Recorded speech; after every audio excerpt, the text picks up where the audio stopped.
अस्सलाम वालेकुम फ्रेंड्स। नाम है अंजलिना। अंजलिना नाम की मायनी है मासूम। नाम है अब्रिज। अब्रिज नाम के मायनी है खूबसूरत आँखों वाली। नाम है अहमदी। अहमदी नाम के मायनी है सोने का सिक्का। नाम है कायमा।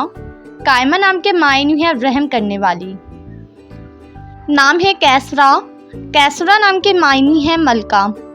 नाम है फाखरा। फाखरा नाम के मायनी है नाज करने वाली। नाम है कदीमा। कदीमा नाम के मायनी है बुलंद और आला। नाम है महसीमा। महसीमा नाम के मायनी है चांद जैसी पेशानी वाली। नाम है महलाका। मायनी है चांद जैसी खूबसूरत। नाम है फ़हीमा। फ़हीमा नाम के मायनी है ज़हीन और आलिम। नाम है फ़कीहा। फ़कीहा नाम के मायनी है खुशी शादमानी। नाम है फ़ाइका।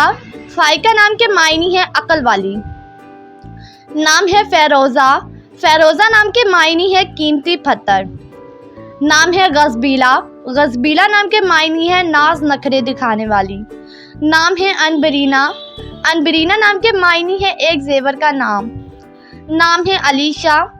अलीशा नाम के मायनी है खुदा की तरफ से महफूज। नाम है अफ़ीरा। अफ़ीरा नाम के मायनी है तेज़ी से काम करने वाली। नाम है आज़मा। आज़मा नाम के मायनी है इरादा करने वाली। नाम है फ़रहीन। फ़रहीन नाम के मायनी है खुशी शादमानी। नाम है महमुनीर। महमुनीर नाम के मायनी है रोशन चाँद। नाम है गोहर। गोहर नाम के मायनी है मोती जवाहरात।